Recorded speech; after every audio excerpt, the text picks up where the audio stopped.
नमस्ते क्लास। सब लोग रेडी हैं? चलो अपनी अपनी सीट बेल्ट बांध लो, क्योंकि आज की ज्योग्राफी क्लास में ना हम अर्थ के एक सुपर सीक्रेट एकदम मैजिकल टूर पर निकलने वाले हैं। और हमारा आज का टॉपिक है बायोडाइवर्सिटी का सुपर पावर। तो सबसे पहले वेलकम टू प्लैनेट अर्थ। कभी सोचा है हम एक ऐसे प्लैनेट पर रहते हैं जिसके ऊपर ना एक पतली सी जादुई जिंदा चादर जैसी बिछी हुई है। आज हम इसी मैजिकल लिविंग लेयर को एक्सप्लोर करने वाले हैं। और इस जिंदा चादर का एक साइंटिफिक नाम भी है। इसे कहते हैं बायोस्फीयर। अरे टेंशन मत लो, कोई हैवी वर्ड नहीं है, सिंपल सा मतलब है अर्थ का वो हिस्सा जहां लाइफ एग्जिस्ट करती है। जमीन पर, पानी में, हवा में, जहां भी कोई जीव सांस ले रहा है ना, वो सब इस बायोस्फीयर का ही पार्ट है। समझ लो, ये हम सबका ग्लोबल एड्रेस है। और ये एड्रेस कोई छोटा मोटा एड्रेस नहीं है। जरा इमेजिन तो करो, लाइफ समुद्र में 11 किलोमीटर नीचे मरियाना ट्रेंच के घने अंधेरे में भी है। यहां तक कि जमीन के 3 से 5 किलोमीटर नीचे भी बैक्टीरिया जिंदा है। और एटमॉस्फेयर में 10 से 12 किलोमीटर ऊपर तक। मतलब लाइफ ने तो हर कोने कोने में अपना झंडा गाड़ रखा है। कमाल है ना? तो ठीक है, अब जब हमने अपना घर यानी बायोस्फीयर देख लिया है, चलो देखते हैं कि इस घर में रहता कौन कौन है। और यहीं से शुरू होता है हमारा मेन टॉपिक। क्लास, कोई बताएगा ये बायोडाइवर्सिटी आखिर है क्या चीज? सोचो सोचो। बहुत सिंपल है। बायोडाइवर्सिटी का मतलब है इस धरती पर लाइफ की सारी वैरायटी। एक छोटू से बैक्टीरिया से लेकर, जिसे हम आंखों से देख भी नहीं सकते, समुद्र की विशाल ब्लू व्हेल तक। घास का तिनका, आम का पेड़, उड़ती हुई चिड़िया, बारिश में निकलने वाला केंचुआ, सब कुछ। समझ लो ये लाइफ की एक फैंटास्टिक पार्टी है जिसमें हर तरह के गेस्ट्स इनवाइट किए गए हैं। ओके, तो इस फैंटास्टिक पार्टी को थोड़ा आसानी से समझने के लिए ना साइंटिस्ट ने इसको 3 लेवल्स में डिवाइड किया है। चलो एक एक करके इस मिस्ट्री को सॉल्व करते हैं। पहला है जेनेटिक, दूसरा स्पीशीज और तीसरा इकोसिस्टम। रेडी हो सो? ओके, तो लेवल 1 जेनेटिक डाइवर्सिटी। इसका मतलब है एक ही टीम के अंदर अलग अलग प्लेयर्स। सबसे बेस्ट एग्जाम्पल डॉग्स। सभी डॉग्स एक ही स्पीशीज हैं, पर उनकी टीम में देखो कितनी वैरायटी है। कोई पग है, कोई जर्मन शेपर्ड, कोई छोटू सा पोमरेनियन। ये जो फर्क है ना, ये उनके जीन्स की वजह से है। बस यही है जेनेटिक डाइवर्सिटी। अब आते हैं लेवल 2 पर, स्पीशीज डाइवर्सिटी। इसका मतलब है कि एक पर्टिकुलर जगह पर कितनी अलग अलग टीम्स खेल रही हैं। जैसे एक अमेज़न रेन फॉरेस्ट को इमेजिन करो। वहां बंदर की टीम अलग है, तोतों की टीम अलग, सांपों की अलग टीम है और हजारों तरह के कीड़े मकोड़ों की टीम्स हैं। तो जितनी ज्यादा टीम्स, उतनी ही ज्यादा स्पीशीज डाइवर्सिटी। और अब फाइनल लेवल, इकोसिस्टम डाइवर्सिटी। अब इसको ऐसे सोचो कि पूरी धरती एक बहुत बड़ा बिल्डिंग कॉम्प्लेक्स है। इस कॉम्प्लेक्स में अलग अलग तरह के फ्लैट्स हैं। एक फ्लैट है जिसमें हमेशा एसी फुल ब्लास्ट पे चलता है, वो हो गए ठंडे पोलर रीजन्स। एक फ्लैट गरम भट्टी जैसा है, यानी डेजर्ट। और एक फ्लैट में 24 घंटे शावर ऑन रहता है, वो हो गया रेन फॉरेस्ट। बस ये अलग अलग फ्लैट्स ही इकोसिस्टम्स हैं। अब भी थोड़ा कंफ्यूजन है? कोई बात नहीं, ये रहा एक क्विक रिवीजन। इस टेबल को देखो, सब एकदम क्लियर हो जाएगा। जेनेटिक यानी एक ही टीम में वैरायटी, स्पीशीज यानी कितनी अलग अलग टीम्स हैं, और इकोसिस्टम यानी पूरी बिल्डिंग में कितने अलग अलग फ्लैट्स हैं। सिंपल है ना, राइट? चलो अब आते हैं सबसे जरूरी सवाल पर। ठीक है, हमने ये तो समझ लिया कि बायोडाइवर्सिटी क्या है, पर भाई इससे हमारा क्या लेना देना? ये हमारे लिए इतनी इम्पोर्टेंट क्यों है? तो सुनो, इसका जवाब ये है कि नेचर हमें रोज ढेर सारी फ्री सर्विसेज देती है जिनका हम कभी कोई बिल पे नहीं करते। ये लाइन हमेशा याद रखना। एक मूवी में जैसे हीरो, हीरोइन, विलेन, कॉमेडियन, सबका अपना अपना काम होता है ना। सोचो अगर फिल्म से कॉमेडियन को ही हटा दें तो फिल्म कितनी बोरिंग हो जाएगी। बिल्कुल वैसे ही नेचर की इस मूवी में हर जीव जंतु का एक इम्पॉर्टेंट रोल है, भले ही वो हमें कितना भी छोटा क्यों ना लगे। और इसका एक ब्लॉकबस्टर रियल लाइफ एग्जाम्पल है येलोस्टोन पार्क की कहानी। सुनो, वहां से विलन यानी भेड़ियों को हटा दिया गया। नतीजा, जो साइड एक्टर्स थे यानी हिरन, उनकी पॉपुलेशन इतनी ज्यादा बढ़ गई कि उन्होंने सारे नए पेड़ पौधे खा लिए, यहां तक कि नदियों का रुख तक बदल गया। फिर जब वुल्व्स यानी फिल्म के विलन की एंट्री वापस हुई, तब जाकर पूरे इकोसिस्टम का बैलेंस धीरे धीरे आने लगा। देखा एक कैरेक्टर कितना जरूरी होता है। और अब मिलो नेचर के कुछ सुपर हीरोज से। ये हैं पॉलिनेटर्स, जैसे मधुमक्खियां जो हमारे लिए खाने के सामान को उगाने में हेल्प करती हैं। फिर है अमेज़न के जंगल जो दुनिया की 20% ऑक्सीजन बनाते हैं। और जमीन के नीचे के सुपर हीरो अर्थवर्म्स यानी केंचुए, जो मिट्टी को फर्टाइल बनाकर हमारे लिए अनाज उगाते हैं। और ये सारी सर्विसेज बिल्कुल मुफ्त। तो अब $1 million question, actually $1 trillion question. अगर नेचर अपनी इन सारी फ्री सर्विसेज का बिल हमें भेजे, साफ हवा, साफ पानी, खाना, तो कितना होगा? Any idea? कोई गेस? सोचो सोचो। जवाब है $125 ट्रिलियन पर ईयर। इतने जीरो हैं इसमें कि गिनते गिनते सुबह हो जाए। और ये कोई वन टाइम पेमेंट नहीं, हर साल का बिल है। ये पूरी दुनिया की टोटल इकोनॉमी से भी ज्यादा है। सोचो, शॉकिंग है ना? पर पिक्चर अभी बाकी है। नेचर हमारा 24x7 खुला रहने वाला फ्री मेडिकल स्टोर भी है। जो सरदर्द की गोली एस्पिरिन है, वो विलो ट्री से आती है। कैंसर से लड़ने वाली दवा टैक्सोल पैसिफिक यू ट्री से मिलती है। सच तो ये है कि 70% से ज्यादा मॉडर्न दवाइयां हमें नेचर से ही मिलती हैं। चलो, अब थोड़ी देर के लिए पैसों और दवाइयों की बात को साइड में रखते हैं। बायोडायवर्सिटी का रिश्ता हमसे इससे कहीं कहीं ज्यादा गहरा है। ये हमारी रूह से, हमारे कल्चर से और हमारी पहचान से जुड़ा है। हमारे कल्चर में तो देखो, पेड़ों और जानवरों की पूजा तक होती है। ये पीपल का पेड़, ये सिर्फ एक पेड़ नहीं है, ये एक सिंबल है शांति का। इसी पेड़ के नीचे गौतम बुद्ध को ज्ञान प्राप्त हुआ था। ये हमारी आस्था का हिस्सा है।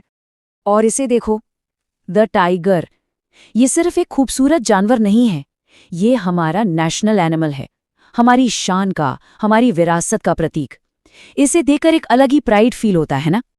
तो ये सब देखने के बाद हमारा रोल क्या बनता है?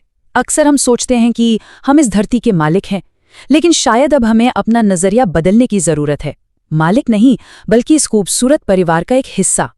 हमें रिसोर्सेज को यूज करने का हक है, पर शायद ये हमारा एथिकल ड्यूटी, हमारा धर्म भी है कि हम सारी लाइफ फॉर्म्स को प्रोटेक्ट करें। ओके क्लास, लेक्चर अब खत्म होने वाला है, पर जाने से पहले एक फाइनल एग्जाम का सवाल, एक आखिरी लेकिन शायद सबसे जरूरी सवाल। इसके बारे में जरा सोचना। ये धरती एक बहुत ही शानदार स्टेज की तरह है, और इसके कलाकार कौन हैं? यहाँ के सारे पेड़, पौधे, जीव जंतु।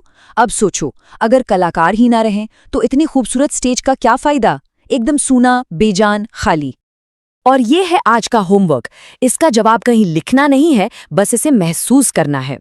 अगर इस धरती पर हर एक स्पीशीज लाखों सालों के इवोल्यूशन से लिखी गई एक अनोखी किताब है, तो हम इंसान अनजाने में अब तक ऐसी कितनी पूरी की पूरी लाइब्रेरीज जला चुके हैं? इस पर सोचना जरूर। चलो, आज मिलके ना एक बहुत ही इंटरेस्टिंग मिस्ट्री सॉल्व करते हैं। एक ऐसी पहेली जो हमारे प्लैनेट से, यानी हमारे अपने घर से जुड़ी हुई है। रेडी हो सब? Let's begin. तो सबसे पहला और सबसे जरूरी सवाल, कभी सोचा है कि बचपन में जो चिड़िया, तितलियां या कुछ खास पौधे हमें दिखते थे, वो अब इतने कम क्यों हो गए हैं? आखिर ये सब जा कहां रहे हैं? चलिए इस मिस्ट्री की बिल्कुल तह तक जाते हैं। ओके क्लास, अब वक्त है डिटेक्टिव बनने का। इन्वेस्टिगेशन शुरू करते हैं। हमारा मिशन है उन 5 मेन कल्प्रिट्स, यानी बड़े मुजरिमों को ढूंढना जो हमारी बायोडायवर्सिटी को चुपके नुकसान पहुंचा रहे हैं। Ready for the case? तो पेश है कल्प्रिट नंबर 1, द होम रैकर। इसका काम बहुत सिंपल है, जीव जंतुओं के घर यानी उनके नेचुरल हैबिटेट को तोड़ना। जरा सोचो, अगर कोई हमारा घर तोड़ दे तो कैसा लगेगा? बस यही हो रहा है बेचारे जानवरों के साथ। अच्छा, तो ये होता कैसे है? देखो, हम खेती के लिए, नए शहर बसाने के लिए या सड़कें और डैम्स बनाने के लिए जंगल के जंगल साफ कर देते हैं। इससे क्या होता है, उनका जो बड़ा सा घर है ना, वो छोटे छोटे टुकड़ों में बंट जाता है, बिल्कुल एक बड़े से पिज्जा की तरह, जिसके आपने 8 अलग अलग टुकड़े कर दिए। अब सोचो, एक शेर या हाथी एक टुकड़े से दूसरे तक खाना ढूंढने कैसे जाएगा? उनका आना जाना ही रुक जाता है।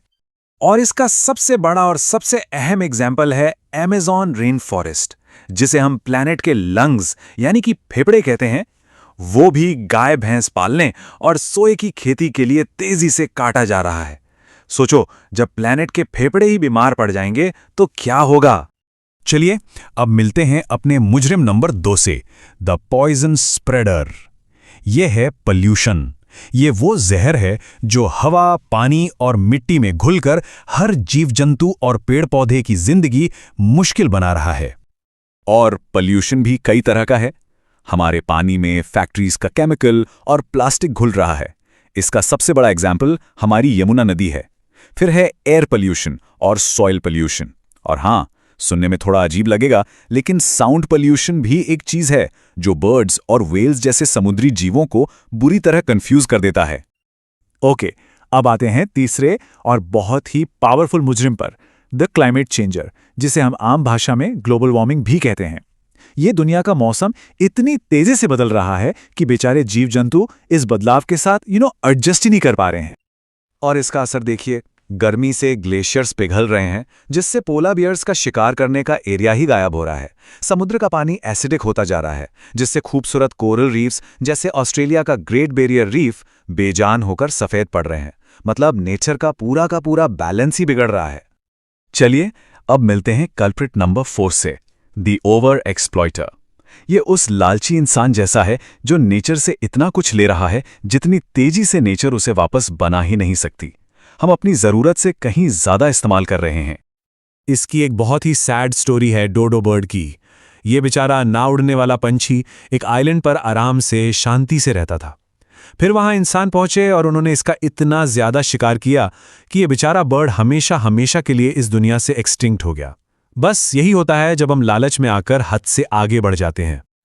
और ये है हमारा आखिरी मुजरिम, नंबर 5, द अनइनवाइटेड गेस्ट, मतलब बिन बुलाए मेहमान। ये वो पौधे या जानवर हैं जो किसी नई जगह आकर वहां के असली रहवासियों को ही परेशान करने लगते हैं। उनका खाना छीन लेते हैं और उन्हें वहां से भगा देते हैं।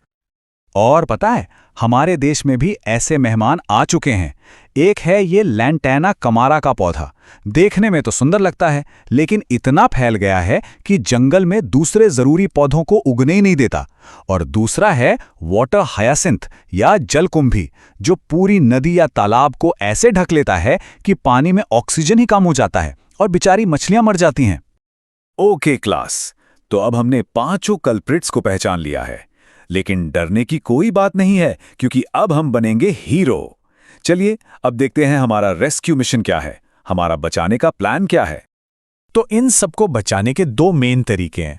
बहुत सिंपल है, जरा ध्यान से सुनना। पहला है इन सिटू कंजर्वेशन, यानी घर में प्रोटेक्शन, मतलब जानवरों और पौधों को उनके अपने ही घर में, उनके जंगल या नदी में बचाना।